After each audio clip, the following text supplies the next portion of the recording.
Morning to all of you. आज हम लोग डिटर्मिनेंट में एनसीईआरटी का मिसलेनियस का क्वेश्चंस देखेंगे 1 से 6 तक। और इसके अलावा 2-3 क्वेश्चंस और बच गया था जो आईएससी में पहले पूछ चुका है। तो आपको लास्ट क्लास तक हम क्वेश्चन 56 बता चुके थे। तो आज स्टार्ट होगा क्वेश्चन नंबर 57। तो सबसे पहले क्वेश्चंस लिखिए और जो भी ये क्वेश्चंस है वो सारा डिटर्मिनेंट का प्रॉपर्टी यूज कर करके हम लोग बनाएंगे। तो क्वेश्चन नंबर 57 में लिखिए, so without expanding that determinant है x plus y, y plus z, z plus x, z x y 1 1 1 equal to 0। देखिए आपको पहले भी हम बता चुके हैं कि विदाउट एक्सपैंडिंग अगर आपको निकालना है तो 99% क्वेश्चन में वो 0 ही रहेगा।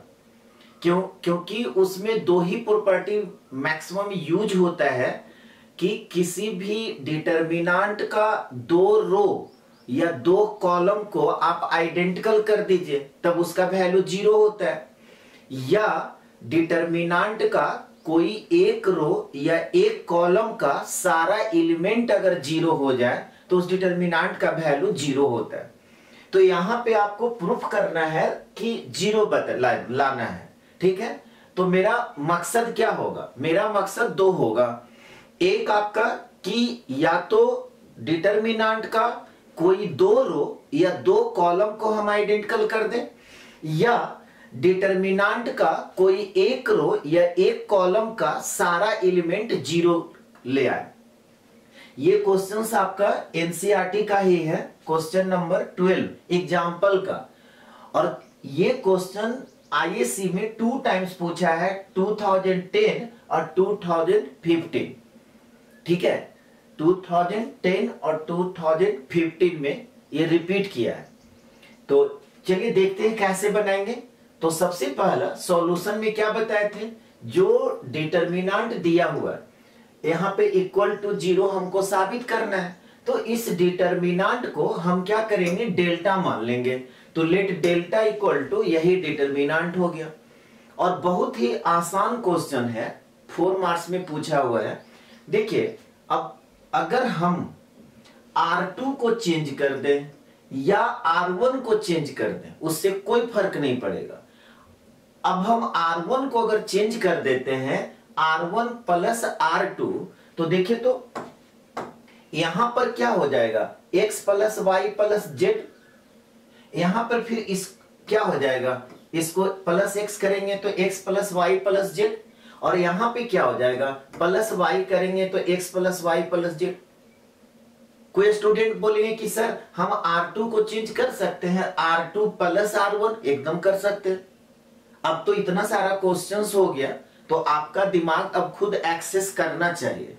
अब इससे फायदा क्या होगा, इससे फायदा ये होगा कि x plus y plus z है, सो हम कॉमन निकाल लेंगे तो 1 1 1 आ जाएगा, और यहाँ R3 में 1 1 है, ये दोनों आइडेंटिकल हो गया तो इस डिटर्मिनेंट का वैल्यू 0 हो गया।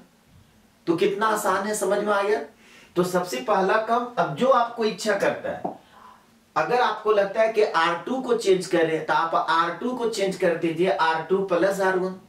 अगर आपको लगता है कि R1 को चेंज करना है तो R1 को चेंज कर दीजिए R1 प्लस R2। बात एक ही है, हम R1 को चेंज कर रहे हैं तो यहां पे और कैसे कर रहे हैं, R1 प्लस R2। अब R1 प्लस R2 जब हम करेंगे तो डेल्टा जो मेरा डिटर्मिनेंट है वो क्या हो जाएगा, x plus y plus z. यहां पर भी क्या हो जाएगा, x plus y plus z, और यहां पे क्या हो जाएगा, x plus y plus z. यहां पे क्या है, z, यहां पे क्या है, x, और यहां पे y। R2 जैसे वैसे छोड़ दिए, R3 जैसे वैसे छोड़ दीजिए, तो यहां पे 1 1 1। समझ में आ रहा है बात। अब इसके बाद हम क्या करेंगे, x plus y plus z है, सो कॉमन ले लेते हैं। तो x plus y plus z अगर हम कॉमन ले लेंगे, आपको लिखना है तो लिख सकते हैं, नहीं लिखना है कोई बात नहीं, वो अंडरस्टूड हो जाता है। आपको लिखना है तो लिख लीजिए कि taking x plus y plus z common from first row. First row से हम क्या कर रहे हैं, x plus y plus z है सो कॉमन निकाल रहे हैं। तो क्या होगा, x plus y plus z determinant के बाहर आ जाएगा, तो यहां पे लिखेंगे x plus y plus z. अब मेरा डिटर्मिनेंट क्या हो गया, यहां पे आपका आ गया 1 1 1, तो इसको हम यहां पे लिखेंगे 1 1 1। और R2 जैसे वैसे लिख दिए, तो R2 में क्या है, जेड एक्स वाई, तो यहां पे लिखेंगे जेड एक्स वाई। और R3 मेरा क्या है 1 1 1, तो यहां पे हम 1 1 1। अब देखिए इस डिटर्मिनेंट का वैल्यू क्या होता है, जीरो। क्यों जीरो होगा, क्योंकि R1 और R3 आपका आइडेंटिकल है। तो यहां पे हम लिखेंगे कि equal to x plus y plus z into zero. आज जीरो इंटू कोई भी नंबर आप करते हैं तो उसका वैल्यू क्या आ जाता है, जीरो। तो हम यहाँ पे कहीं एक्सपैंड नहीं किए, किसी रो या कॉलम के लॉन्ग यहाँ पे हम एक्सपैंड नहीं किए हैं। यही आपको प्रूफ करना था। हाँ, नीचे में अगर एक लाइन लिखना है तो आप लिख सकते हैं कि R1 और R3 है सो आपका आइडेंटिकल है। तो here R1 and R3 are identical. क्यों जीरो हुआ, तो ये भी आप मेंशन कर दे कि यहां पे R1 और R3 जो है आइडेंटिकल है, इसीलिए इस डिटर्मिनेंट का वैल्यू क्या हो गया, जीरो हो गया। बोलिए कोई दिक्कत। तब इतना सारा क्वेश्चन सब करवा दिया गया है, तो आपको अब खुद होना चाहिए। हम बार बार इस बात को बोल रहे हैं कि जो स्टेप हम आगे बढ़ रहे हैं, कोई जरूरी नहीं है कि वही स्टेप से अब आप भी बढ़िए। आपके दिमाग में कुछ दूसरा स्टेप आता है तो उसको आप रफ कॉपी में कर करके देखिए कि आता है कि नहीं, तब ज्यादा सीखिएगा। चलिए इसको जल्दी से नोट कीजिए।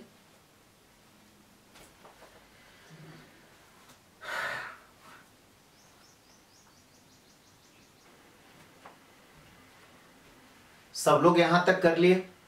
चलिए नेक्स्ट क्वेश्चन हम लोग लिखते हैं क्वेश्चन नंबर 58। 58 में क्या है, क्वेश्चंस पहले नोट कीजिए। If A, B, C are positive and unequal,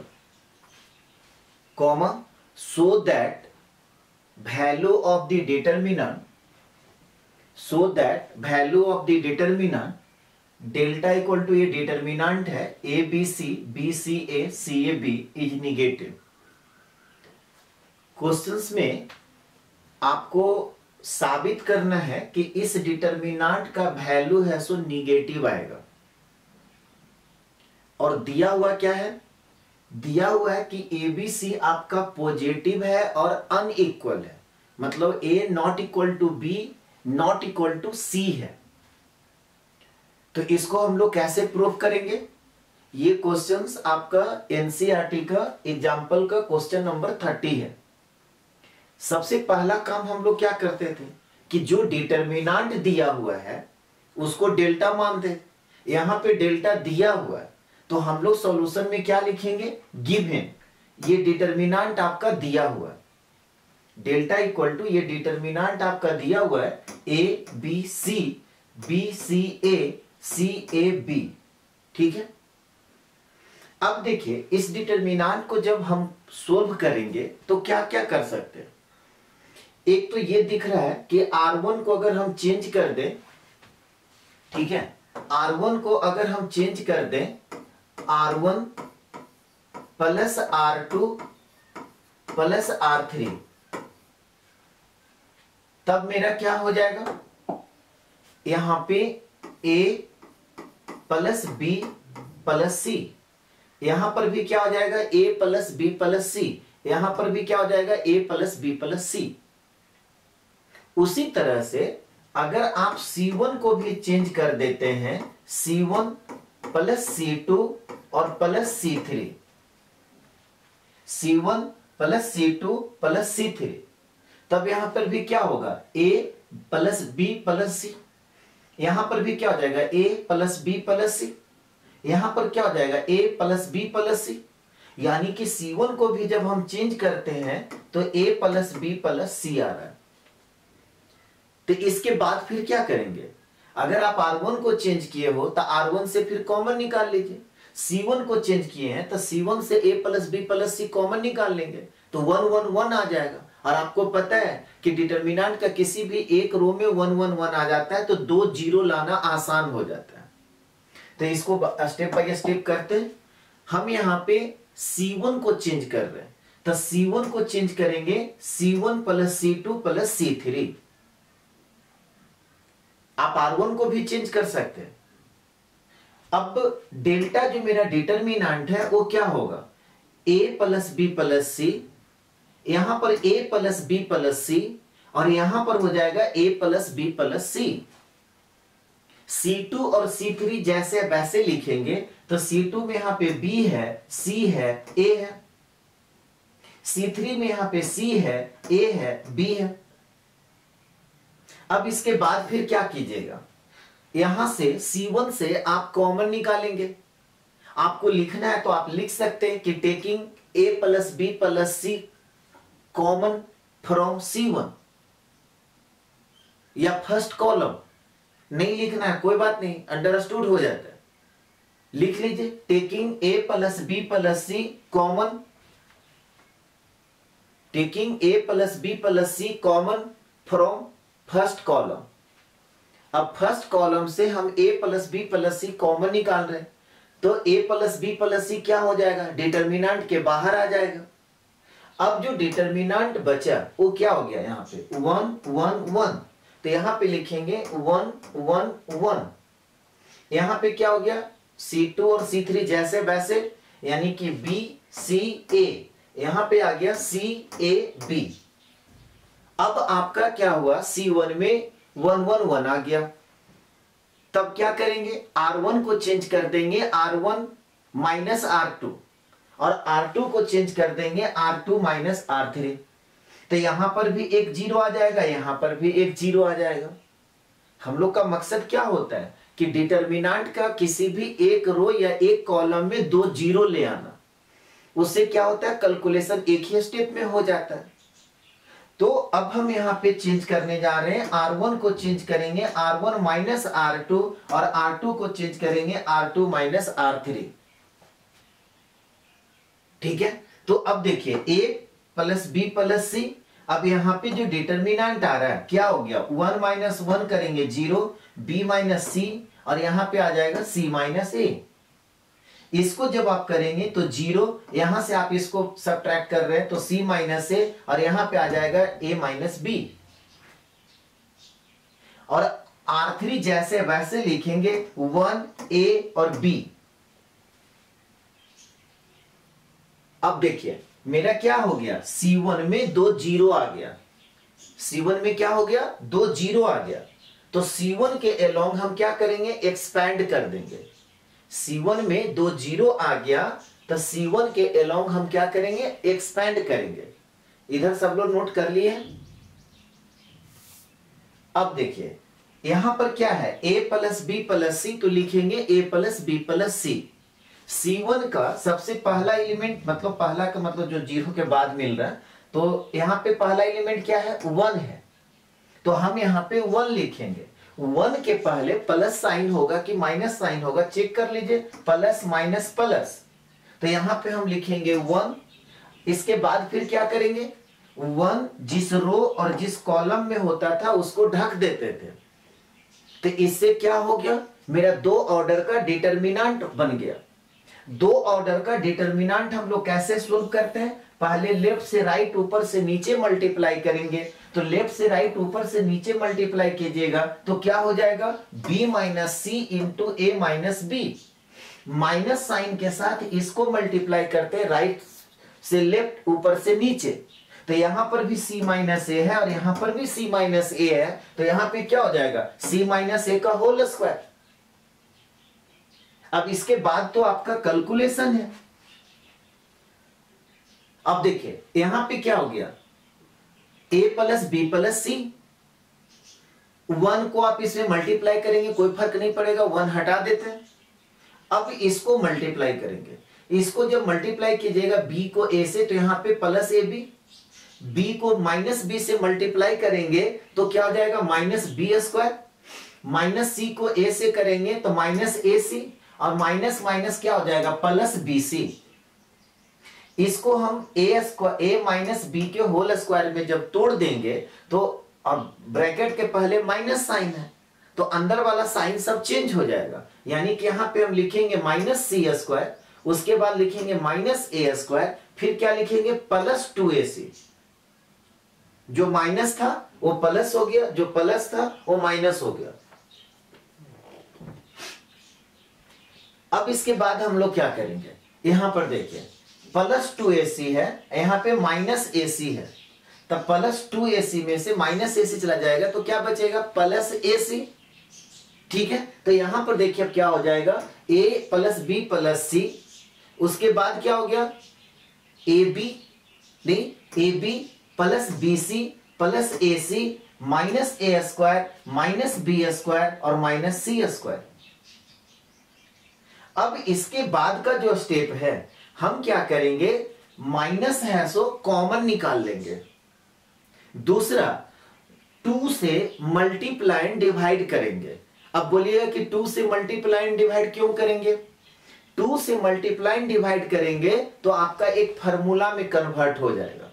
ये चीज आप अलजेब्रा में पढ़ चुके हैं, तो यहां पे आपका इधर नोट कर लिए सब लोग। देखिए अब यहां पे देखिए हम कैसे कर रहे हैं, हम आपको क्या बोले पहले माइनस साइन बाहर निकाल देंगे, तो जो माइनस में है वो प्लस हो जाएगा, जो प्लस है वो माइनस में हो जाएगा।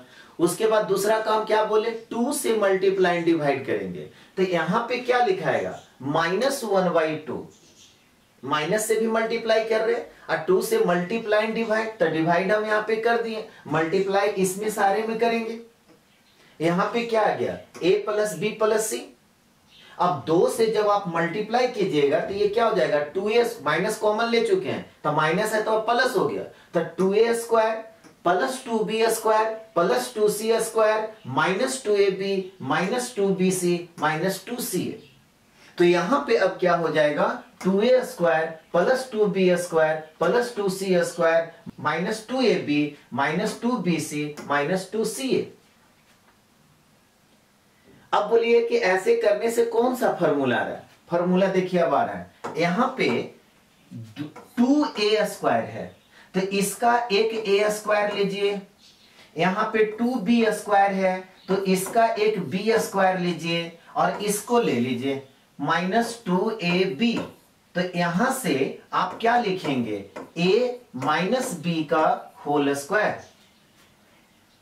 ठीक उसी तरह से यहां पे 2b स्क्वायर है तो एक b स्क्वायर तो यहां पे आप ले लिए, एक b स्क्वायर बचा हुआ है तो इसका एक b स्क्वायर, यहां पे 2c स्क्वायर है तो उसका एक c स्क्वायर और यहां पे माइनस 2bc एक जगह कर देंगे तो यहां से आ जाएगा b माइनस c का होल स्क्वायर। समझ में आ रहा है? ठीक उसी तरह से एक c स्क्वायर यहां से लेंगे और एक a स्क्वायर यहां से लेंगे और इसको एक साथ कंबाइन कर देंगे तो क्या हो जाएगा a माइनस सी का होल स्क्वायर। तो इसी को अब हम डायरेक्ट लिख रहे हैं, यहां पे आ जाएगा माइनस हाफ, ठीक है, a plus B plus C और इनटू हो जाएगा a माइनस बी का whole square plus b minus C का whole square plus c minus a का होल स्क्वायर। अब देखिए आइए क्वेश्चंस में, क्वेश्चन में क्या कह रहा है कि ए बी सी आपका पॉजिटिव है, ध्यान से समझिएगा, ए बी सी आपका पॉजिटिव है तो 3 पॉजिटिव नंबर को जब आप जोड़ेंगे तो उसका वैल्यू पॉजिटिव ही होगा। ए भी पॉजिटिव है, बी भी पॉजिटिव है, सी भी पॉजिटिव है, तो 3 पॉजिटिव नंबर को आप जोड़ेंगे तो ऑलवेज कैसा वैल्यू देगा, पॉजिटिव वैल्यू देगा। और ये क्या है, परफेक्ट स्क्वायर है। कोई भी नंबर का जब आप होल स्क्वायर कर देंगे तो ऑलवेज जो पॉजिटिव वैल्यू देगा। जैसे मान लेते हैं कि कोई निगेटिव नंबर है -2 और इसका आप होल स्क्वायर कर दीजिए तो ये कैसा वैल्यू देगा, पॉजिटिव वैल्यू देगा। पॉजिटिव नंबर है उसका होल स्क्वायर कर देंगे तो ये तो पॉजिटिव देता ही देता है, निगेटिव नंबर का भी स्क्वायर आप कर देंगे तो पॉजिटिव वैल्यू देगा। इसका मतलब क्या हुआ कि ये पॉजिटिव वैल्यू देगा, ये भी पॉजिटिव वैल्यू देगा और ये भी पॉजिटिव वैल्यू देगा। तो तीन पॉजिटिव नंबर को फिर जब ऐड करेंगे तो ये भी क्या होगा, ऑलवेज पॉजिटिव वैल्यू देगा। समझ में आ रहा है बात? तो देखिए ये पॉजिटिव नंबर है इनटू, देखिए ये पॉजिटिव नंबर है इनटू ये भी पूरा, ये भी है सो आपका पॉजिटिव नंबर है। समझ में आ रहा है बात? ये भी आपका कैसा नंबर है, पॉजिटिव नंबर है। आप फाइनली उसमें मल्टीप्लाई कर दिए कैसा नंबर, निगेटिव नंबर। उसमें मल्टीप्लाई क्या हो गया, निगेटिव नंबर। तो फाइनल आंसर क्या हो जाएगा, निगेटिव। नहीं, ये पॉजिटिव नंबर, ये भी पॉजिटिव नंबर, दो पॉजिटिव नंबर को मल्टीप्लाई करेंगे पॉजिटिव, और इधर आपका निगेटिव नंबर है उसको मल्टीप्लाई करेंगे तो फाइनल कैसा नंबर देगा, निगेटिव नंबर देगा। तो यही चीज आपको साबित करना था कि इस डिटर्मिनेंट का जो वैल्यू है, ठीक है, इस डिटर्मिनेंट का जो वैल्यू है वो कैसा आया, निगेटिव आया। यही चीज आपको साबित करना था। तो हम कह सकते हैं कि ये भी चीज निगेटिव, ये निगेटिव है। क्यों निगेटिव हुआ ये सबको समझ में आया। ये आपको है सो पॉजिटिव वैल्यू दे रहा है, ठीक है, ये जो है आपको पॉजिटिव वैल्यू दे रहा है, ये पॉजिटिव वैल्यू दे रहा है, ठीक है। बट यहां पे क्या हुआ, ये आपका निगेटिव वैल्यू दे रहा है, निगेटिव नंबर है। तो पॉजिटिव नंबर में निगेटिव नंबर से मल्टीप्लाई करेंगे तो क्या हो जाएगा, निगेटिव नंबर। इसीलिए हम यहां पे लिखे कि विच इज निगेटिव। तो क्वेश्चन में यही कह रहा था कि ABC आपका पॉजिटिव है एंड अनइक्वल है। ABC है सो आपका इक्वल नहीं है। क्यों, अगर इक्वल हो जाता तब क्या होता। तो देखिए अगर इक्वल हो जाता तो इसका वैल्यू 0 हो जाता। अगर A और B इक्वल है तो A माइनस A कर देंगे 0। B और C अगर इक्वल हो जाता तो B माइनस B कर देते तो 0, और इसको कर देते तो 0। और इनटू है ना, 0 प्लस 0 प्लस 0, और 0 इंटू कोई भी नंबर 0, और 0 निगेटिव नंबर नहीं होता है। 0 निगेटिव नंबर नहीं होता है। कैसा नंबर होता है, नाइदर पॉजिटिव नॉर निगेटिव, या कह सकते हैं कि 0 नॉन पॉजिटिव नंबर है, या कह सकते हैं 0 नॉन निगेटिव नंबर है, या कह सकते हैं 0 इवन नंबर है। ये सब सारा बेसिक में हम आपको बता चुके हैं। तो यही आपको है सो प्रूफ करने के लिए कह रहा था। तो यहां पे हम प्रूफ लिख देंगे। और क्यों ऐसा हुआ तो नीचे आप एक लाइन लिख दीजिए कि since A plus B plus C जो है greater than 0 and A minus B का whole square plus B minus C का होल स्क्वायर और प्लस C माइनस A का होल स्क्वायर, ये भी है सो आपका पॉजिटिव है। तो यहां पे आप नीचे एक लाइन लिख सकते हैं कि since A plus B plus C greater than 0 and A minus B का whole square plus B minus C का whole square plus C minus A का whole square must be positive, यानी कि ग्रेटर देन 0। यहां तक complete कीजिए।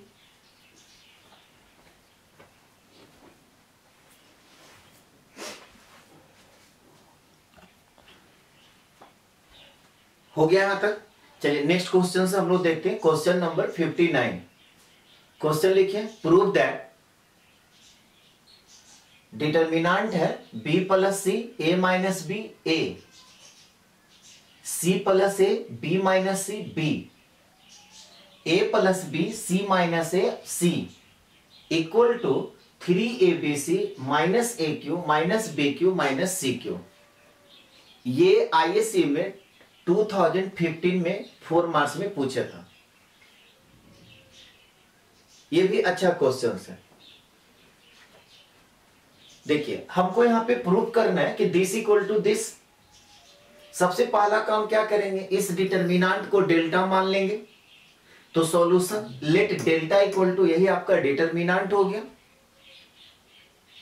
अब आप खुद देखिए कि इसको हम क्या करें, ठीक है। क्या करने से एक चीज तो हमको यहां पे नजर आ रहा है। क्या नजर आ रहा है, यहां पे C1 को चेंज कर दें C1 प्लस C3। नहीं, C1 को अगर हम चेंज कर दें C1 प्लस C3 तो क्या हो जाएगा, A plus B plus C, यहां पे हो जाएगा A plus B plus C, और यहां पर भी हो जाएगा a plus B plus C. और इधर जैसे है वैसे आप लिख दीजिए a minus B, b minus C और c माइनस a। यहां पर a, b और c। एक मेथड तो ये हुआ। अब इसके बाद फिर क्या करते, a प्लस बी प्लस सी हम कॉमन निकाल लेते, तो यहां पे हो जाएगा a plus B plus C, और इधर आपका 1 1 1 आ जाएगा। यहां पे आपका जैसे है a minus B, B minus C, C minus A B C. फिर आप क्या करेंगे, आप यहां पे, ठीक है, आप यहां पे क्या करेंगे, R1 को चेंज कर लेंगे R1 माइनस R2, और R2 को चेंज कर लेंगे R2 माइनस R3। 2 0 आ जाएगा, फिर एक्सपैंड कर दीजिए। लेकिन हम इस तरह से नहीं करेंगे। अब बोलिएगा क्यों नहीं कीजिएगा, बहुत ही आसान है। हम लोग का टारगेट भी होता है 2 0 लाना, 2 0 तो बहुत आसानी से आ रहा है। लेकिन इस तरह से जब आप करेंगे ना तो कैलकुलेशन थोड़ा लंबा हो जाएगा। घर में करके देखिएगा। हम क्या करेंगे, C2 को चेंज कर, देखिए यहां पर a माइनस बी है और यहां पर a है, तो डिटरमिनेंट का जो एलिमेंट है ना उसी को छोटा कर देते हैं। 2 2 टर्म में है, एक एक टर्म में कर देंगे। अब यहां पे अगर हम C2 को चेंज कर दें, ध्यान, यहां पे अगर हम C2 को चेंज कर दें, क्या करेंगे, C2 minus C3, C2 minus C3, तो देखिए तो A कैंसल हो जाएगा, यहां से B और B कैंसल हो जाएगा, यहां से C और C कैंसल हो जाएगा। क्या बचेगा, यहां पे आपका बच जाएगा माइनस बी, यहां पे बच जाएगा माइनस सी, यहां पे बच जाएगा माइनस ए। समझ में आ रहा है बात। और यहां पर देखिए क्या है, b plus C, C plus A और a प्लस बी। अब फिर क्या करेंगे, नेक्स्ट स्टेप में C1 को चेंज कर देंगे C1 प्लस C2, तो फिर देखिए b कट गया तो बच जाएगा C, C कट जाएगा तो बच जाएगा A, और A कट जाएगा तो बच जाएगा B। तो सारा जो एलिमेंट है वो एक एक टर्म में आ जाएगा। समझ में आ रहा है बात। तो हम जो है यहां पे C1 को चेंज न करके, मतलब C1 को C1 प्लस C3 न कर करके हम क्या करने जा रहे हैं, C2 को चेंज करने जा रहे हैं C2 माइनस C3। तो C2 को चेंज करेंगे C2 माइनस C3। अब C2 को जब चेंज कीजिएगा C2 माइनस C3, तो डेल्टा जो मेरा डिटरमिनेंट होगा C1 जैसे वैसे B plus C, C plus A plus B। यहां पे क्या हो गया, minus B minus C minus A। C3 जैसे है वैसे A B C। इसके बाद फिर क्या करेंगे, C1 को चेंज कर देंगे C1 प्लस C2। तो C1 को अब हम चेंज करने जा रहे हैं C1 प्लस C2। अब C1 को चेंज कीजिएगा C1 प्लस C2, तो डेल्टा जो मेरा डिटरमिनेंट होगा वो क्या हो जाएगा, यहां पे B कट जाएगा तो बच जाएगा C, यहां पे आ जाएगा A और यहां पे आ जाएगा B। यहां पे आपका आ गया minus B minus C minus A B C। अब देखिए इसमें C2 में हर एक एलिमेंट में माइनस है कॉमन, देखिए तो माइनस है, तो यहां से अब हम क्या करेंगे, माइनस कॉमन निकाल देंगे, तो डिटरमिनेंट के बाहर क्या हो जाएगा, माइनस साइन। अब जो डिटरमिनेंट है वो क्या हो गया, C A B, minus B के जगह पे B हो जाएगा, C माइनस C के जगह पे C हो जाएगा, और यहां पे क्या आ गया A, यहां पे फिर हो गया A B C। देखिए अभी जो हम लोग डिटरमिनेंट बनाए थे वही डिटरमिनेंट आ गया, फिर उतना सारा कैलकुलेशन करना होगा, तो अब हम उतना कैलकुलेशन नहीं करेंगे। क्यों, क्योंकि फिर देखिए बात तो वही है ना, यहां पे आप क्या करते, C1 को चेंज करते C1 plus C2 plus C3, या R1 को चेंज कर देते R1 plus R2 plus R3, फिर A plus B plus C आ जाएगा, कॉमन निकालिएगा, फिर अगर R1 को चेंज किए तो C1 से C1 माइनस C2 करते, C2 को चेंज कर देते C2 माइनस C3, तो 2 जीरो आपका आ जाएगा। फिर उतना सारा लंबा कैलकुलेशन। लेकिन मेरे को हम यहां पे क्या देख रहे हैं कि लाना है ये पार्ट, ठीक है। तो ऐसा नहीं कि कैलकुलेशन मेरा छोटा है, कैलकुलेशन जो है मेरा छोटा ऐसा नहीं है। तो अब हम 2 जीरो नहीं लाएंगे, डायरेक्ट अब इसको हम एक्सपैंड कर देंगे।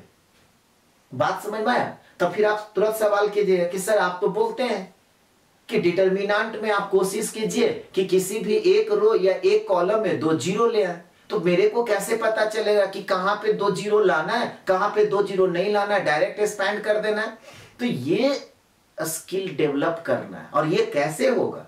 जितना ज्यादा आप प्रॉब्लम बनाइएगा, जितना ज्यादा प्रॉब्लम बनाइएगा तभी तो आपके दिमाग में आएगा। डिफरेंट डिफरेंट तरह का आप क्वेश्चंस बनाए, ठीक है, तो दिमाग जो है उतने तरीका से आपका सोचने लगा कि ऐसा भी होता है, ऐसा भी होता है। तो यहां पर भी वही चीज करना हो, और नहीं तो आप उस मेथड से भी चल सकते हैं। ऐसा थोड़ी है कि आंसर नहीं आएगा, आंसर आ जाएगा, कैलकुलेशन लंबा हो जाएगा।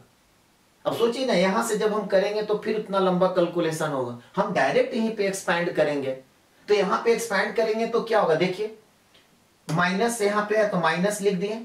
पहला एलिमेंट क्या है? सी, सी के पहले क्या होगा? प्लस, तो यहां पे हम प्लस सी लिख दिए। सी जिस रो और जिस कॉलम में ढक दिए, क्या दिख रहा है? सी स्क्वायर माइनस ए बी, तो यहां पे लिखेंगे सी स्क्वायर माइनस ए बी।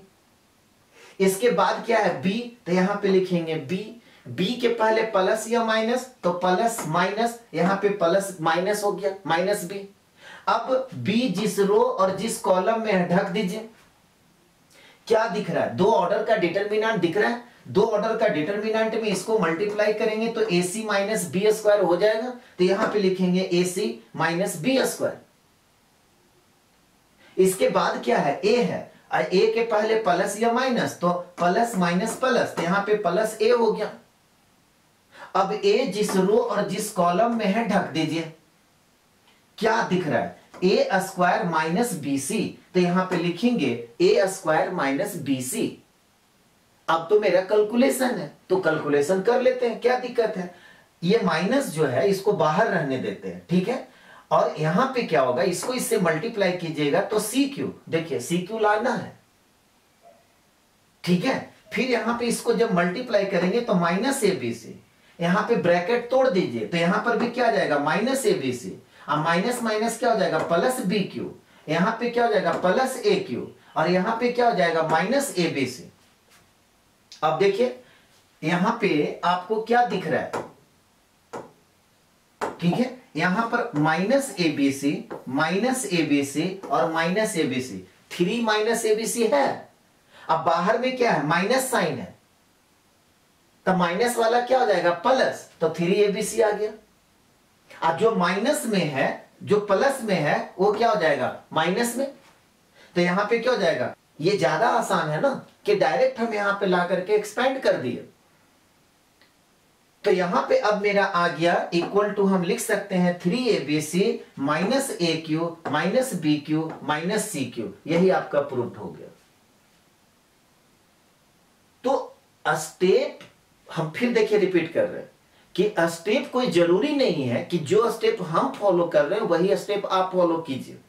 लेकिन हां, ये स्किल डेवलप करना पड़ेगा कि हम कौन सा स्टेप फॉलो करें ताकि कैलकुलेशन ज्यादा लंबा न खींचे और कैलकुलेशन आसान हो।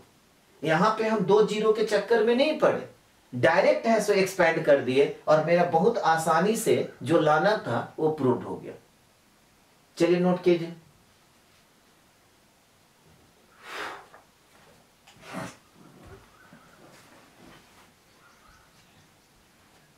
हो गया सभी लोगों का?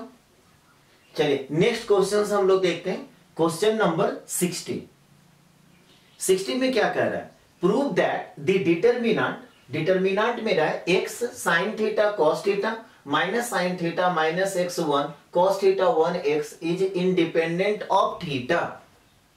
मतलब इस डिटरमिनेंट को जब हम सोल्व करेंगे तो उसमें साइन और कॉस का कोई टर्म नहीं होना चाहिए। क्योंकि थीटा तो साइन और कॉस में ही है ना, साइन और कॉस का ही एंगल थीटा है, और कह रहा है इंडिपेंडेंट ऑफ थीटा होना चाहिए। इसका मतलब ये हुआ कि साइन और कॉस का टर्म नहीं होना चाहिए। ये क्वेश्चन आपका मिसलेनियस का क्वेश्चन नंबर 1 अब यहां से स्टार्ट हो रहा है। ठीक है, अब देखिए सबसे पहला हमको इतना इक्वल टू क्या साबित करना है, इंडिपेंडेंट ऑफ थीटा। तो हम क्या करेंगे, इस डिटर्मिनेंट को डेल्टा मान लेंगे, लेट डेल्टा इक्वल टू यही डिटर्मिनेंट होगा। अब फिर देखिए एक बात, हम लोग का टारगेट क्या होता है, 2 जीरो लाना। तो 2 जीरो आप कैसे कैसे ला सकते हैं, हाँ कोई जरूरी नहीं है कि एक ही स्टेप में किसी एक रो या एक कॉलम में 2 जीरो आ जाए। अब यहां पर देखिए क्या है, -x है और यहां पे 1 है। अगर इसमें हम x से मल्टीप्लाई कर करके और ये दोनों को जोड़ देंगे तो एक जीरो आ जाएगा, बोलिए यहां पर एक जीरो आएगा। लेकिन फिर आप यहां पे भी सोच सकते हैं कि ये काम तो यहां पर भी कर सकते हैं कि इसमें हम x से मल्टीप्लाई कर करके और इसको हम सब्ट्रैक्ट कर दें, घटा दें, तो यहां पे क्या हो जाएगा, x माइनस x जीरो। लेकिन एक ही जीरो आएगा, 2 जीरो नहीं आ रहा है। तो कभी कभी क्या होता है ना कि आप 2 जीरो के चक्कर में आप सोचेंगे ना तो बहुत ज्यादा टाइम लग जाएगा। और दूसरा साइन कॉस का फॉर्म है, साइन कॉस का फॉर्म है, तो हम लोग का एक इंटेंशन क्या होना चाहिए कि sign square theta plus cos square theta 1 होता है, तो कहीं उस फॉर्म में तो नहीं आ रहा है, नहीं तो उस फॉर्म में नहीं आ रहा है। तो फिर वहां पे फिर क्या आप ऐसे सोचेंगे कि चलो इसको हम क्या कर देते हैं ना, साइन से मल्टीप्लाई कर देते हैं और इसको कॉस से मल्टीप्लाई कर देते हैं और दोनों को जोड़ देंगे, तब फिर यहां पर एक जीरो आएगा। लेकिन उसके आगे कैलकुलेशन और उलझ जाएगा। तो इस तरह से सोचते सोचते मेरा मूड हो गया खराब। और जब मूड हो जाए खराब तो डायरेक्ट एक्सपेंड कर दीजिए। हम यहां पे क्या करेंगे, डायरेक्ट एक्सपेंड कर देंगे। बात समझ में आया? तो एक्सपेंडिंग एलोंग फर्स्ट रो अगर हम करते हैं तो डेल्टा जो मेरा डिटर्मिनेंट है वो अब क्या होगा। तो देखिए पहला एलिमेंट क्या है, x, तो यहां पे x लिखेंगे। x जिस रो और जिस कॉलम में ढक दिए, 2 ऑर्डर का डिटर्मिनेंट, पहले इसको मल्टीप्लाई करेंगे तो क्या हो जाएगा, -x² -1, -x² -1। इसके बाद फिर क्या है, साइन थीटा। साइन थीटा के पहले प्लस साइन होगा या माइनस साइन, तो प्लस माइनस यहां पे लिख देंगे माइनस साइन थीटा। अब साइन थीटा जिस रो और जिस कॉलम में ढक दीजिए, क्या दिख रहा है, -x sine theta, -x sine theta अब माइनस कॉस थीटा। तो यहां पे क्या लिखेंगे, -x sine theta minus cos theta. इसके बाद क्या है, कॉस थीटा। कॉस थीटा के पहले प्लस साइन या माइनस साइन, तो यहां पे प्लस माइनस प्लस, तो यहां पे लिखेंगे प्लस कॉस थीटा। अब कॉस थीटा जिस रो और जिस कॉलम में ढक दीजिए, तो यहां पे क्या हो गया, माइनस साइन थीटा और माइनस होता है तो माइनस माइनस क्या हो जाएगा, प्लस, तो minus sine theta plus x cos theta, minus sine theta plus x cos theta. Direct expand कर दिए, 2 जीरो का चक्कर ही छोड़ दिए। अब इसको सिंप्लीफाई कीजिए, क्या हो जाएगा, x को x स्क्वायर से मतलब -x² से मल्टीप्लाई करेंगे तो -x³, यहां पे जब करेंगे तो -x, इसको इससे करेंगे तो क्या हो जाएगा, minus minus plus x sign square theta. फिर इसको इससे मल्टीप्लाई करेंगे तो plus sine theta into cos theta, इसको इससे मल्टीप्लाई करेंगे तो minus sine theta into cos theta, और इसको इससे मल्टीप्लाई करेंगे तो plus x cos square theta. देखिए तो प्लस साइन थीटा और माइनस साइन थीटा कैंसल हो जाएगा। यहां पे क्या आ गया, -x³ माइनस एक्स। अब देखिए तो यहां पे x और यहां से x कॉमन है, यहां से आपका x और यहां से x हम कॉमन ले लेंगे तो क्या बच जाएगा, sine square theta plus cos square theta, और sine square theta plus cos square theta हुआ, खत्म हो गया। यही तो आपको लाना था। तो यहां पे प्लस x हम कॉमन ले रहे हैं, ठीक है, तो यहां पे क्या बच गया, sign square theta plus cos square theta, इसका वैल्यू हो गया 1। तो यहां पे क्या आ गया, -x³ minus x plus x, अब फिर -x प्लस एक्स कैंसिल हो गया, तो आंसर क्या आ गया, -x³। तो हमको तो इवैल्यूएट करने बोल नहीं रहा था, हमको बोल रहा था प्रूफ कीजिए। अगर यही कहता इवैल्यूएट मतलब इस डिटर्मिनेंट को आप सोल्व करके बताइए कि इसका वैल्यू क्या होगा, तो वहां पे आंसर हम लिखते -x3।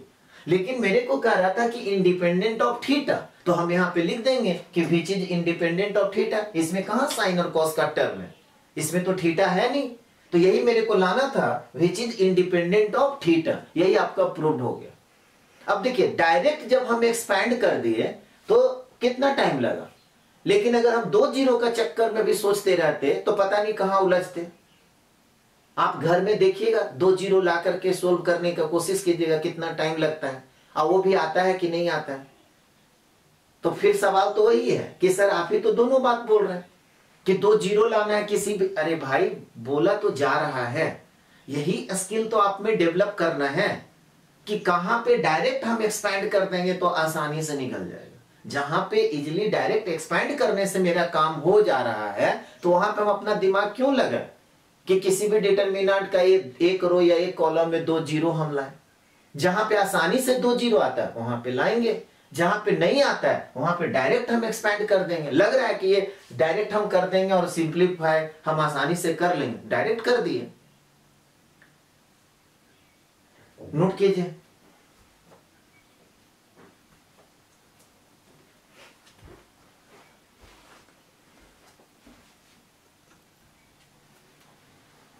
हो गया सभी लोगों का। चलिए क्वेश्चन नंबर 61 लिखिए, ये एनसीईआरटी का मिसलेनियस का क्वेश्चन नंबर 2 है। अब इसमें फिर आपको क्या कह रहा है, क्वेश्चन लिखिए, विदाउट एक्सपैंडिंग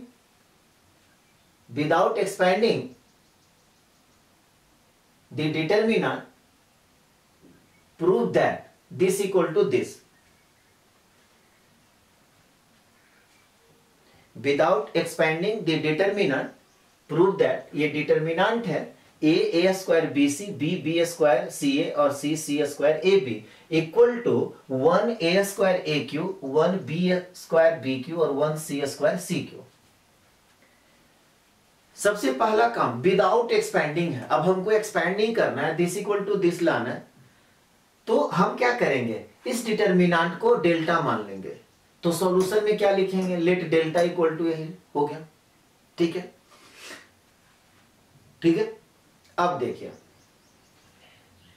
मेरे को यहां पे ए स्क्वायर और ए क्यू लाना है, इसमें ए स्क्वायर तो टर्म है, ए क्यू तो नहीं है ना। इसका मतलब ए क्यू लाने के लिए अगर इसमें हम ए से मल्टीप्लाई कर दें तो ए क्यू हो जाएगा, तो ऑटोमेटिक ये ए स्क्वायर हो जाएगा और ये ऑटोमेटिक ए बी सी हो जाएगा। यहां पर अगर R2 में हम B से मल्टीप्लाई कर दिए तो ये B स्क्वायर हो जाएगा, ये BQ हो जाएगा और ये ABC हो जाएगा। यहां पर फिर देखिए C से मल्टीप्लाई कर देंगे तो ये C स्क्वायर हो जाएगा, ये C हो जाएगा और ABC हो जाएगा। और मेरे को 1 1 1 लाना है, तो यहां पर भी ABC आ गया, यहां पर भी ABC आ गया, यहां पर भी ABC आ गया, यहां से ABC हम कॉमन निकाल लेंगे, 1 1 1 आ जाएगा, है सब। तो हम करने क्या जा रहे हैं, हम करने ये जा रहे हैं कि R1 को चेंज कर देंगे AR1, R2 को चेंज कर देंगे BR2 और R3 को चेंज कर देंगे CR3।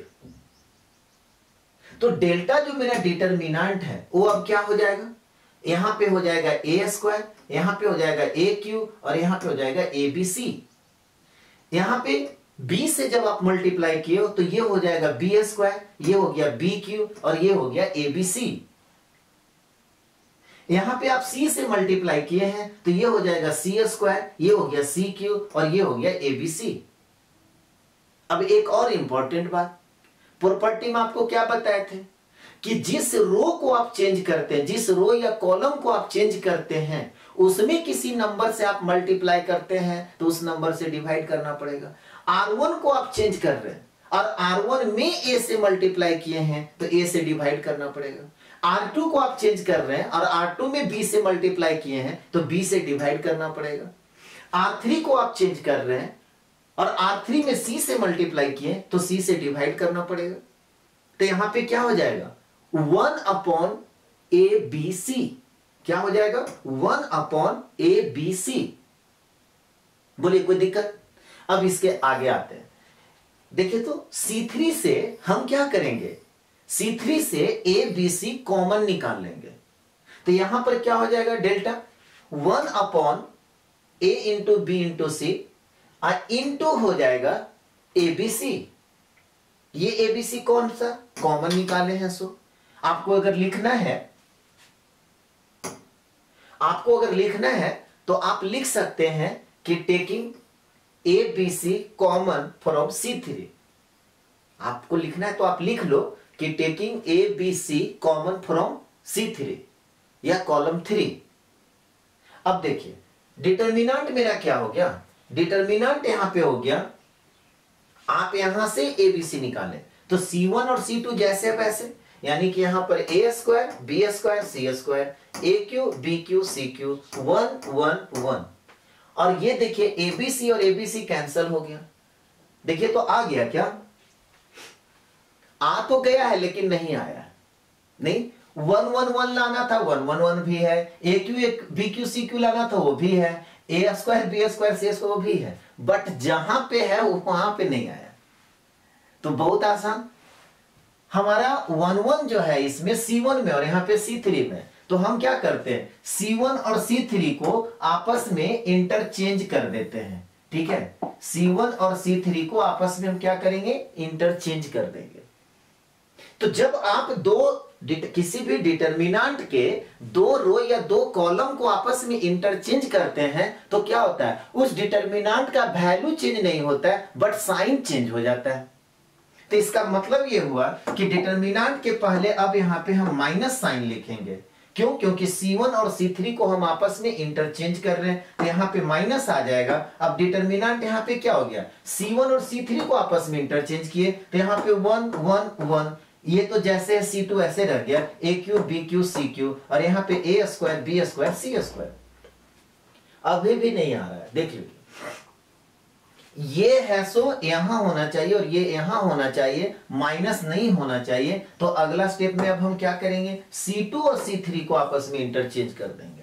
और जब C2 और C3 को आपस में इंटरचेंज कीजिएगा तो फिर बाहर माइनस साइन देगा, और पहले से एक माइनस साइन है, माइनस माइनस क्या हो जाएगा प्लस।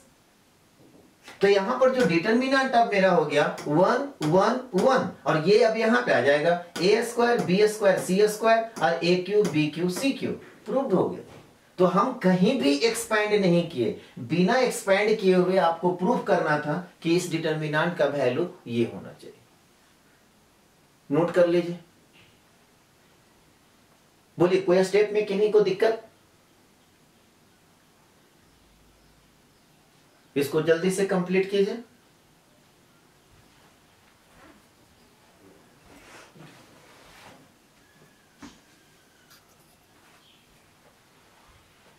सभी लोगों का हो गया। चलिए क्वेश्चन नंबर 62 देखते हैं। 62 में क्या है, इवैल्यूएट, डिटर्मिनेंट है cos alpha cos beta cos alpha sin beta minus sin alpha minus sin beta cos beta 0 sin alpha cos beta sin alpha sin beta cos alpha. Evaluate कह रहा है, ये मिसलेनियस का क्वेश्चन नंबर क्या हो गया 3। फिर बात वही देखिए, एक सबसे पहला काम, इस डिटर्मिनेंट को हम लोग क्या कहेंगे डेल्टा मान लेंगे। अब 2 जीरो लाने के बारे में जब सोचेंगे तो कहीं ना कहीं फार्मूला के बारे में ही सोचते हैं ना। तो यहां पर देखिए कॉस इंटू कॉस बी, अगर इसको और इसको हम जोड़ते भी हैं तो होना चाहिए था क्या, कॉस इंटू कॉस बी और साइन इंटू साइन, मतलब साइन अल्फा साइन बीटा होना चाहिए, जबकि यहां पे फिर आ गया कॉस अल्फा साइन बीटा। इधर से इधर भी जब करते हैं तो ये कॉस इंटू कॉस भी, यहाँ पे साइन और कॉस का कॉम्बिनेशन आ गया। फार्मूला क्या होता है, cos into cos B plus या minus sine into sine B, या sine A into cos B plus minus cos A into sine B, यही होता है ना। लेकिन यहाँ पे तो फार्मूला कहीं सेट नहीं हो रहा, तो हम थोड़ा सा एक नजर देख लिए कि कहीं भी सेट नहीं हो रहा। और दूसरा इंपॉर्टेंट बात क्या है कि मुफ्त में एक जीरो भी मेरे को दिख रहा है, ये मुफ्त में एक जीरो भी दिख रहा है, तो फिर मेरा दिमाग हो गया खराब। अब हम क्या किए कि डायरेक्ट है सो इसके एलोंग हम एक्सपैंड कर देंगे। क्यों हम दिमाग लगाएं, एक जीरो भी तो आया हुआ है, और नॉर्मल एक नजर हम देख लिए कि कहीं फार्मूला में सेट वेट नहीं हो रहा है, तो डायरेक्ट अब हम क्या किए C3 के एलोंग एक्सपैंड कर देंगे। तो यहां पे लिखेंगे एक्सपैंडिंग एलोंग थर्ड कॉलम, अब देखिए थर्ड कॉलम में सबसे पहला एलिमेंट क्या है, माइनस साइन अल्फा। तो यहां अब देखिए यहां पे क्या होगा, प्लस माइनस प्लस, अब प्लस माइनस माइनस, तो यहां पे हम क्या लिखेंगे, माइनस डेल्टा जो मेरा होगा माइनस साइन अल्फा। अब माइनस साइन अल्फा जिस रो और जिस कॉलम में है ढक दीजिए। अब ढक दीजिएगा तो इसको मल्टीप्लाई जब कीजिएगा तो देखिए तो क्या हो जाएगा, साइन बीटा यहां भी है, साइन बीटा यहां भी है, तो minus sine alpha sine square beta. फिर से हम रिपीट कर रहे हैं, इसको इससे मल्टीप्लाई करेंगे तो minus sine alpha sine square beta.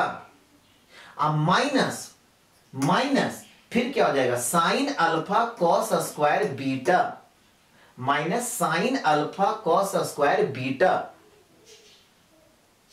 इसके बाद जीरो है, खत्म हो गया। फिर क्या है, कॉस अल्फा, कॉस अल्फा के पहले प्लस या minus, plus minus plus minus plus, तो यहां पे प्लस कॉस अल्फा लिखेंगे। कॉस अल्फा जिस रो और जिस कॉलम में ढक दीजिए। दो ऑर्डर का डिटरमिनेंट आपको दिख रहा है। अब यहां पे क्या होगा, cos alpha cos square beta, देख लीजिए cos alpha cos square beta, तो यहां पे लिखेंगे cos alpha cos square beta. अब माइनस होता है तो यहां पे माइनस है, तो माइनस माइनस क्या हो गया प्लस, यहां पर भी साइन बीटा यहां भी साइन बीटा, तो हम क्या लिखेंगे, cos alpha sine square beta plus plus cos alpha sine square beta, तो यहां पे हो गया plus cos alpha sine square beta. इसके बाद क्या है, इसके बाद कैलकुलेशन करेंगे।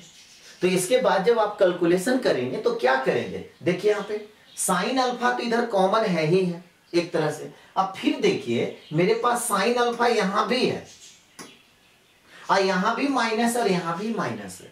हम माइनस साइन अल्फा बाहर निकाल सकते हैं, तो ये भी माइनस वाला क्या हो जाएगा, प्लस हो जाएगा, और यहां पे क्या बच जाएगा, sine square alpha.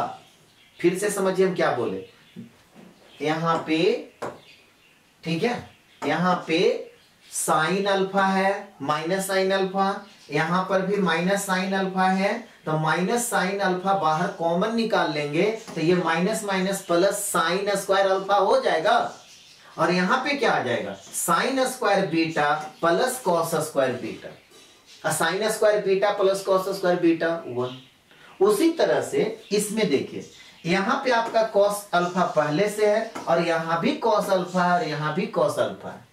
Cos alpha को बाहर निकाल लेंगे तो यहां पे क्या हो जाएगा, कॉस स्क्वायर अल्फा, तो यहां पे क्या बचेगा, cos square beta plus sine square beta, sine square beta plus cos square beta फिर 1 हो जाएगा। समझ में आ रहा है बात।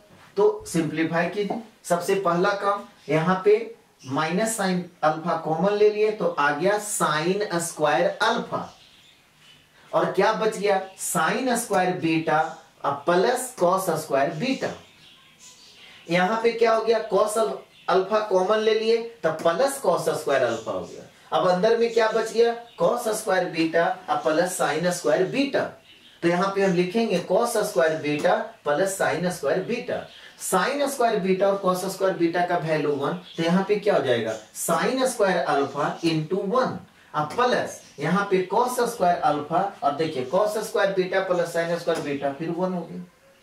इसमें 1 से मल्टीप्लाई कीजिए कोई फर्क नहीं पड़ेगा, इसमें 1 से मल्टीप्लाई कीजिए कोई फर्क नहीं पड़ेगा। फिर क्या है, sine square alpha plus cos square alpha equal to 1 हो गया।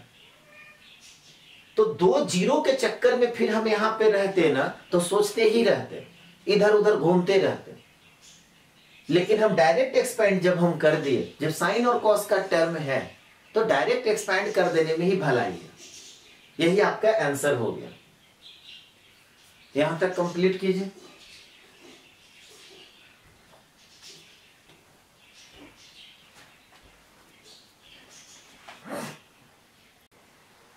हो गया सभी लोगों का।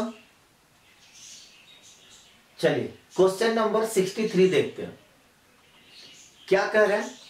इफ ए बी, क्वेश्चन पहले लिख लीजिए, if A comma B and C are real number and delta equal to एक डिटर्मिनेंट दिया हुआ है B plus C, C plus A plus B, C plus A plus B plus C, A plus B plus C plus A equal to 0।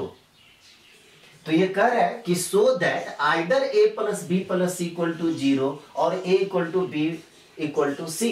ये question number आपका miscellaneous का 4 होगा। ये भी बहुत अच्छा क्वेश्चन है। अब यहां पे देखिए क्या कह रहा है, ये दिया हुआ है, निकालना नहीं है आपको। इस डिटर्मिनेंट का वैल्यू 0 नहीं निकालना है या प्रूफ नहीं करना है। ये तो दिया हुआ है कि ये डिटर्मिनेंट का वैल्यू 0 और इसको ये डेल्टा मान लिया है। हमको साबित ये करना है कि ए प्लस ये तभी होगा, इस डिटर्मिनेंट का वैल्यू 0 दिया हुआ है तो ये तभी होगा जब a plus B plus C equal to 0 आ जाए या a equal to B equal to C आ जाए। So that either this equal to 0 और दिस इक्वल टू 0। समझ में आ रहा है? पर कैसे स्टार्ट करेंगे? तो दिया हुआ है इतना इक्वल टू 0, तो सॉल्यूशन में क्या लिखेंगे? Given this determinant equal to 0। यहां पर भी आपको मोटा मोटा एक नजर आप जब देखिएगा तो आपको अब समझ में आने लगेगा कि यहां पर फिर आप R1 को भी आप चेंज कर सकते हैं। आप R1 को चेंज कर सकते हैं, R1 plus R2 plus R3। इससे फायदा क्या होगा? R1 को जब चेंज करेंगे, देखिए A 2A, B 2B, C 2C। देखिए तो A B C A B C, यानी कि हर जगह 2 times A plus B plus C आ रहा है। ठीक उसी तरह से अगर आप C1 को चेंज करते हैं, C1 plus C2 plus C3, तो C1 को जब चेंज कीजिएगा, देखिए तो C A B, इसका मतलब क्या? इधर भी देखिए A B C, यानी कि C1 को भी चेंज करेंगे, C1 plus C2 plus C3, तो 2 times A plus B plus C आएगा। उसके बाद क्या करेंगे? A plus 2 times A plus B plus C बाहर हम निकाल देंगे, 1 1 1 आ जाएगा। फिर R1 को चेंज कर देंगे, R1 माइनस R2, और R2 को चेंज कर देंगे, R2 माइनस R3, तो 0 आ गया। सिंप्लीफाई कर लेंगे और इस तरह का क्वेश्चन हम लोग किए हुए हैं पहले। यहां पे अब क्या हो जाएगा, हम क्या कर रहे हैं, C1 को, आपको लगता है R1 को चेंज करना, आप R1 को चेंज कीजिए, कोई दिक्कत नहीं है, दोनों में सेम ही स्टेप बनेगा। तो यहां पे C1 को जब हम चेंज कर रहे हैं तो C1 plus C2 plus C3, this implies equal to 0 है ना, इसलिए दिस इंप्लाइज। अब यहां पे क्या हो गया, C1 को आप चेंज किए हो तो 2 times A plus B plus C, यहां भी 2 times A plus B plus C, और यहां भी 2 times A plus B plus C होगा। C2 जैसे वैसे रहने दिए, C plus A plus B plus C, A plus B plus C plus A equal to 0।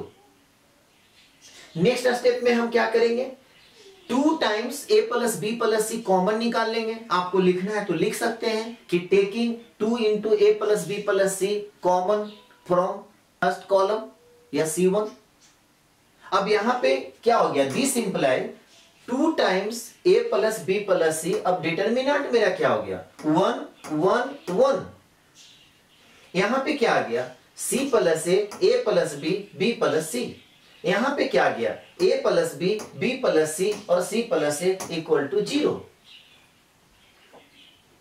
अब 1 1 1 आ गया, तो फिर आप क्या करेंगे, R1 को चेंज कर देंगे R1 माइनस R2, और R2 को चेंज कर देंगे R2 माइनस R3, 2 0 आ जाएगा। तो यहां पे अब कीजिए, R1 को हम चेंज कर रहे हैं R1 माइनस R2, और R2 को चेंज कर रहे हैं R2 minus R3। This implies क्या हो गया, 2 times A plus B plus C। अब जो डिटर्मिनेंट यहां पे आ गया, दिस माइनस दिस करेंगे 0, दिस माइनस दिस करेंगे तो A कट जाएगा, यहां पे बचेगा C माइनस B। यहां पर दिस माइनस दिस कीजिएगा तो B कट जाएगा, यहां पे क्या बच जाएगा, A माइनस C। ठीक है, यहां पर 1 माइनस 1 करेंगे 0, यहां से दिस माइनस दिस करेंगे तो B कट जाएगा, क्या बचेगा, A माइनस C। और यहां से सी सी कैंसिल हो जाएगा, क्या बच जाएगा बी माइनस ए। और R3 जैसे वैसे लिख दीजिए 1 B plus C plus A I equal to 0। समझ में आ रहा है? अब यहां पे क्या हो रहा है देख लीजिए, C1 के एलोंग एक्सपेंड कर देंगे, क्यों? क्योंकि 2 0 आ गया, तो इसके एलोंग अब हम क्या करने जा रहे हैं? एक्सपैंड करने जा रहे हैं। अब C1 के एलोंग जब आप एक्सपैंड करेंगे, इधर सब लोग नोट कर लिए, C1 के एलोंग जब आप एक्सपैंड करेंगे तब यहां पे क्या आपको लिखना है तो लिख सकते हैं, एक्सपैंडिंग एलोंग फर्स्ट कॉलम लिख लीजिए, एक्सपैंडिंग एलोंग फर्स्ट कॉलम। तो यहां पे क्या हो जाएगा? This imply 2 times A plus B plus C, और पहला एलिमेंट क्या है? 1। 1 के पहले प्लस या माइनस, प्लस माइनस प्लस, तो यहां पे 1 लिखेंगे। 1 जिस रो और जिस कॉलम में ढक दीजिए, क्या दिख रहा है? C minus B into B minus A. अब माइनस साइन के साथ यहां भी ए माइनस सी और यहां भी ए माइनस सी है, तो माइनस हो जाएगा ए माइनस सी का होल स्क्वायर, ए माइनस सी का होल स्क्वायर, और इक्वल टू 0 है, तो यहां पे इक्वल टू 0। अब बस इसको हमको सिंप्लीफाई करना है। अब सिंप्लीफाई जब हम करेंगे तो देखिए, तो 2 times A plus B plus सी हो गया, ये जैसे वैसे लीजिए, इस 1 से मल्टीप्लाई कीजिएगा, कोई फर्क नहीं पड़ेगा, 1 को हटा देते हैं। अब इसको इससे जब आप मल्टीप्लाई करेंगे तो यहां पे प्लस बी सी, इसको इससे करेंगे तो माइनस ए सी, इसको इससे करेंगे तो माइनस बी स्क्वायर, और इसको इससे करेंगे तो प्लस ए बी। ठीक है, अब यहां पर देखिए क्या है, ब्रैकेट के पहले माइनस साइन है, तो इसको ए माइनस सी का होल स्क्वायर में जब तोड़ेंगे तो जो प्लस होगा वो माइनस, जो माइनस होगा वो प्लस, यानी कि यहां पे हम क्या लिखेंगे? Minus A square minus C square, अब plus 2 A C equal to क्या हो गया? 0। देखिए फिर 2ac में से ac चला गया तो क्या बच गया? ac। 2ac में से ac चला गया तो क्या बच गया? ac। सेकेंड जो क्वेश्चन किए थे यही क्वेश्चन था ना, जो प्रूफ करने के लिए आपको कह रहा था कि निगेटिव लाइन, यहां पर भी वही काम करेंगे। अगला स्टेप में मेरा क्या आ गया? दिस इंप्लाई यहां पे, ठीक है, -2 टाइम, देखिए अब हम क्या कर रहे हैं ना, माइनस बाहर निकाल रहे हैं, जो प्लस में है वो माइनस में हो जाएगा, जो माइनस है वो प्लस में हो जाएगा। ठीक है, तो यहां पे हम क्या कर रहे हैं? माइनस बाहर निकाल देंगे, तो -2 times A plus B plus C, और अब यहां पे क्या हो गया? A square plus B square plus C square minus A B minus B C और माइनस सी ए। ठीक है, अब देखिए वहां पे हम लोग क्या किए थे? और इक्वल टू 0, वहां पे हम लोग क्या किए थे? वहां पे हम लोग क्या किए थे कि 2 से मल्टीप्लाई डिवाइड किए थे, यहां पे नहीं करेंगे। बोलिएगा क्यों? 2 मेरा पहले से दिया हुआ है, मतलब आया हुआ है, तो फॉर्मूला में लाने के लिए हमको 2 का जरूरत था, यहां पे तो दिया हुआ है। तो हम क्या करेंगे? इस 2 को, ठीक है, इस 2 को इसके हर एक एलिमेंट से मल्टीप्लाई कर देंगे, तो क्या हो जाएगा? 2a square plus 2b square plus 2c square minus 2ab minus 2bc minus 2ac, और वो फार्मूला में क्या कन्वर्ट हुआ था? a माइनस बी का whole square plus b minus C का whole square plus c minus a का whole square हुआ था। तो इसके बाद इधर सब लोग नोट कर लिए हैं। अब देखिए क्या हो रहा है, हम 2 से इसमें मल्टीप्लाई करेंगे, तो दिस इंप्लाई बाहर क्या रह गया? माइनस ए प्लस बी प्लस सी, और इंटू हो गया 2a square plus 2b square plus 2c square minus 2ab minus 2bc minus 2ca।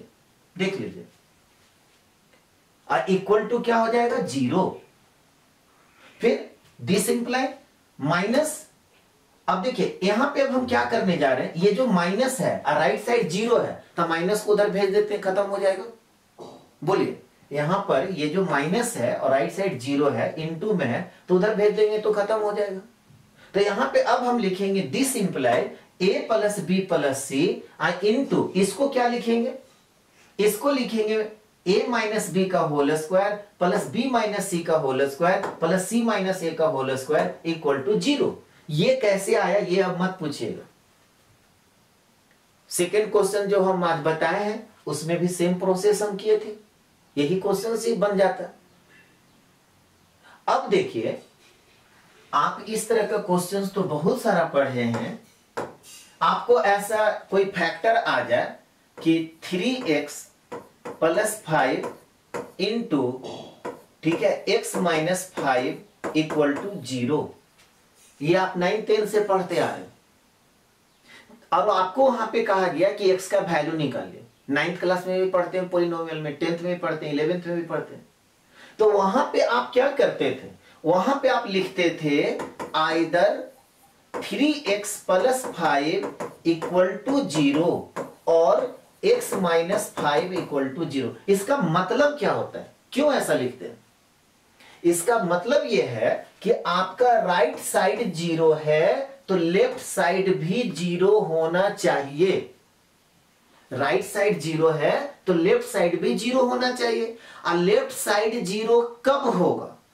या तो ये टर्म 0 हो जाए तो 0 इंटू कोई भी नंबर 0, या और लिखाता है और, या ये टर्म 0 हो जाए तो 0 इंटू कोई भी नंबर 0। और उसके बाद आप यहां से x का वैल्यू निकालते थे -5/3 और यहां से x का वैल्यू निकालते थे 5। याद आ रहा है कुछ? ठीक उसी तरह से अब यहां पे देखिए क्या है, दो फैक्टर है। एक फैक्टर आपका है a plus B plus C और दूसरा फैक्टर है ये, ठीक है, दूसरा फैक्टर है ये। और राइट साइड आपका 0 है। इसका मतलब ये क्या हुआ? इसका मतलब ये हुआ कि या तो ये 0 होगा और या तो ये 0 होगा। राइट साइड अगर 0 है तो या तो ये 0 होगा या तो ये 0 होगा। यही चीज हम लिखेंगे ना।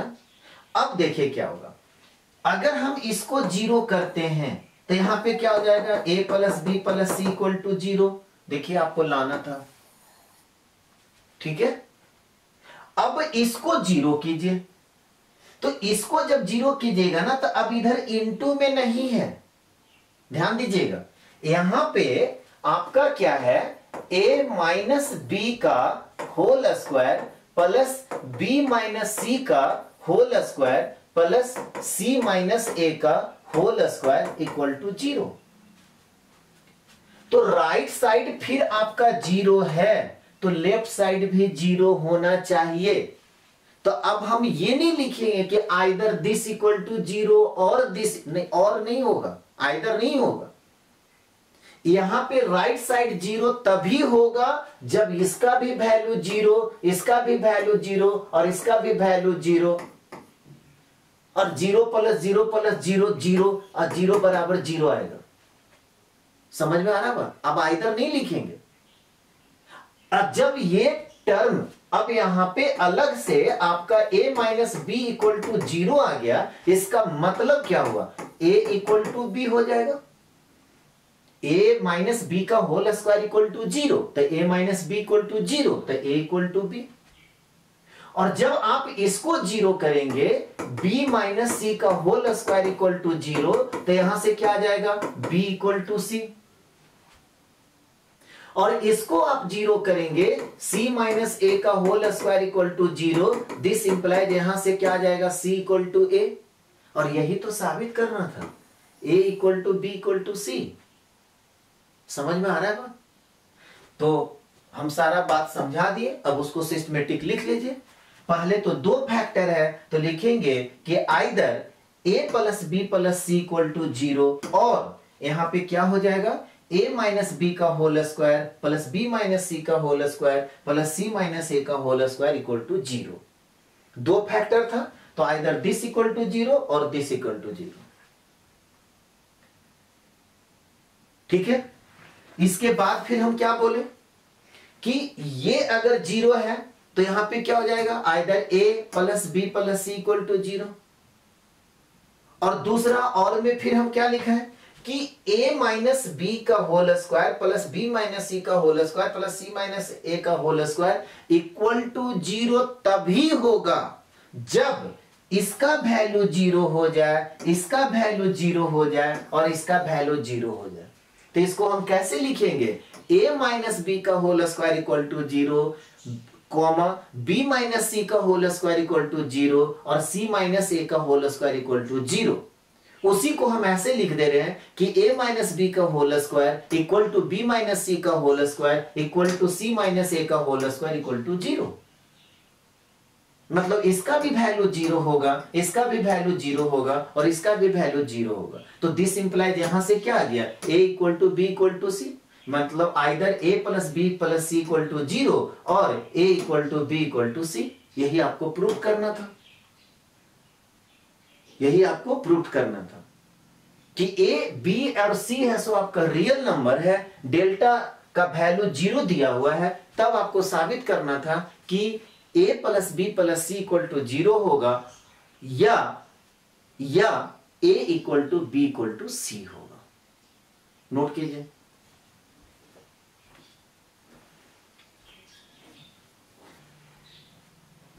सभी लोगों का हो गया? चलिए नेक्स्ट क्वेश्चन हम लोग देखते हैं 64। क्वेश्चन में क्या है कि सोल्व द इक्वेशन। एक क्लास और लगेगा, सारा क्वेश्चन हम मिसलेनियस का कर देंगे। सोल्व द इक्वेशन यहां पे करें, डिटर्मिनेंट आपका दिया हुआ है x plus A X X X X plus A X X X X plus A equal to 0 और a not equal to 0। Equation है, इक्वेशन और सोल्व करना है। इसका मतलब क्या हुआ कि x का वैल्यू निकालना है। ये भी आपका एनसीईआरटी का क्वेश्चन नंबर 5 है। ठीक है, आज का ये लास्ट क्वेश्चन। आज गर्मी भी बहुत ज्यादा है और आवाज आपका सही से जाए, इसके चलते पंखा भी हम बंद किए हुए तो थोड़ा दिक्कत हो रहा है। फिर नेक्स्ट क्लास में हम लोग देख लेंगे। ठीक है, क्वेश्चन लिख लिए सब लोग। सॉल्यूशन देखिए, इतना इक्वल टू 0 दिया हुआ है, इक्वेशन है। ठीक है, तो सॉल्यूशन में क्या लिखेंगे कि गिवन दिस इक्वल टू 0, ये दिया हुआ। अब देखिए, थोड़ा सा देखिए तो एक नजर यहां पे, अगर आप R1 को फिर चेंज कर देते हैं, अब ये सब तो देखिएगा तुरंत 1 मिनट में आपको समझ में आ जाएगा। इतना सारा क्वेश्चंस कर रहे, देख रहे हैं 64 नंबर चल रहा है। इतना क्वेश्चन अगर कर लेगा, उसके बाद भी अगर डिटर्मिनेंट का क्वेश्चन किसी बच्चा से छूट जाता है तो उसका दुर्भाग्य है, और हम क्या कर सकते हैं। अब ये सब क्वेश्चंस जब आएगा ना, तो आप लोग के दिमाग में ऐसे ही खटखट काम करेगा। कैसे? R1 देखिए, यहाँ पे x है, x है, x है, यहाँ भी x x x है, यहाँ भी x x x है। तो अगर R1 को हम चेंज कर दें R1 plus R2 plus R3, तो क्या हो जाएगा? 3x plus a। कोई बच्चा बोलेगा कि सर C1 को देखिए, C1 को अगर हम चेंज कर दें C1 plus C2 plus C3, क्या हो जाएगा? x plus x plus x plus a, यानी कि इधर से भी मेरा 3x प्लस a आ रहा है। तो आपके पास फिर यहां से दो रास्ता खुल रहा है, आपको जो दिल करे। हम जनरली इस तरह का सिचुएशन में C1 को ही चेंज करते हैं। बोलिएगा क्यों? R1 को करेंगे तो डिटर्मिनेंट इतना लंबा हो जाएगा। नहीं, यहां पर भी लिखेंगे 3x प्लस a, इधर लिखेंगे इधर, तो थोड़ा लंबा हो जाता है। तो जगह बचाने के लिए आप ध्यान दिए होंगे, कभी भी इस तरह का सिचुएशंस आता है तो हम C1 को ही उठाते हैं। क्यों? उसकी बस सिर्फ जगह बचाने के लिए, और उसके पीछे कोई लॉजिक नहीं है। ठीक है, आपको लगता है कि R1 करना है तो आप R1 को कर लो, कोई प्रॉब्लम नहीं है। तो यहां पे अब जो मेरा अगला स्टेप करने जा रहे हैं, C1 को चेंज करने जा रहे हैं C1 plus C2 plus C3। तो दिस इंप्लाइज, अब तो डेल्टा कहेंगे नहीं क्योंकि इतना इक्वल टू 0 इक्वेशन के फॉर्म में दिया हुआ। तो दिस इंप्लाइज, अब जो डिटर्मिनेंट होगा यहां पे क्या हो जाएगा? 3x प्लस a, यहां भी 3x प्लस a, यहां भी 3x प्लस a, यहां पे x x plus a, x x x x plus a equal to क्या आ गया? 0। अब इसके बाद का जो स्टेप है उसमें हम क्या करेंगे? 3x प्लस a हम कॉमन निकाल लेंगे। तो डिटर्मिनेंट जो मेरा बचा 1 1 1 x x plus a x x x x plus a equal to 0। अब 1 1 1 जब आ गया तो 1 1 को 0 लाना तो बहुत आसान है, 2 0। R1 को फिर हम चेंज कर देंगे, R1 को चेंज कर देंगे R1 माइनस R2 और R2 को चेंज कर देंगे R2 माइनस R3। ठीक है, अब देखिए दिस इंप्लाइज यहां पे क्या हो गया 3x प्लस ए, 1 माइनस 1 करेंगे डिटर्मिनेंट जो आएगा यहां पे 0 आ गया, 1 माइनस 1 करेंगे 0। यहां पे दिस माइनस दिस जब कीजिएगा तो माइनस एक्स और प्लस एक्स कैंसिल हो जाएगा और इधर भी तो माइनस हो जाएगा, तो यहां पे क्या बचेगा माइनस ए। और यहां पर भी देखिए x माइनस एक्स 0 आ गया मुफ्त में। फिर ठीक उसी तरह से दिस माइनस दिस करेंगे तो 0 और दिस माइनस दिस कीजिएगा तो एक्स एक्स तो कट जाएगा, बच जाएगा प्लस ए। और यहां पे दिस माइनस दिस कीजिएगा तो एक्स एक्स कट जाएगा, यहां पे क्या बच जाएगा माइनस ए। R3 जैसे वैसे लिख दीजिए 1x x plus A equal to 0। अब इधर भी 2 0, इधर भी 2 0, तो आप R1 के लॉन्ग एक्सपेंड करना है तो R1 के लॉन्ग कर दीजिए, C1 के लॉन्ग करना है C1 के लॉन्ग कर दीजिए। हम है सो C1 के एलोंग एक्सपेंड कर रहे हैं। ठीक है, C1 के एलोंग जब हम एक्सपेंड करेंगे, इधर नोट कर लिए सब लोग, देखिए तो C1 के एलोंग जब हम एक्सपेंड करेंगे तो क्या हो जाएगा expanding along first column this implies 3x plus A. और देखिए पहला एलिमेंट कौन है 1, 1 के पहले प्लस साइन या माइनस साइन तो प्लस माइनस प्लस, तो यहां पे हम लिखेंगे 1। 1 जो है जिस रो और जिस कॉलम में ढक दीजिए, 1 जो है जिस रो और जिस कॉलम में ढक दीजिए, क्या दिख रहा है A square minus minus plus हो गया ए स्क्वायर माइनस 0, तो यहां पे लिखेंगे ए स्क्वायर माइनस 0 इक्वल टू क्या हो गया 0। अब देखिए फिर आ गया फैक्टर में जो अभी हम समझा रहे थे, यहां पे हम क्या लिखेंगे this implies 3x plus A into A square equal to 0। अब थोड़ा बात को समझिएगा, यहां पर फिर आ गया फैक्टर में है ना, तो हम क्या कहेंगे कि ए स्क्वायर इक्वल टू 0 और either A square equal to 0 और 3x plus A equal to 0, यही कहेंगे ना। और ए स्क्वायर इक्वल टू 0 तो ए का वैल्यू क्या हो जाएगा 0 और यहां पे 3x plus A equal to 0।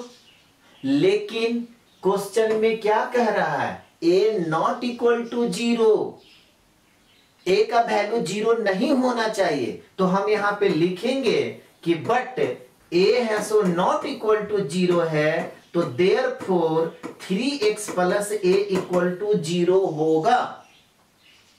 देखिए ये 0 है नहीं, तब यही ना 0 होगा, क्योंकि दोनों में से किसी एक को तो 0 होना चाहिए, तभी तो 0 इंटू कोई भी नंबर 0 और 0 बराबर 0 होगा।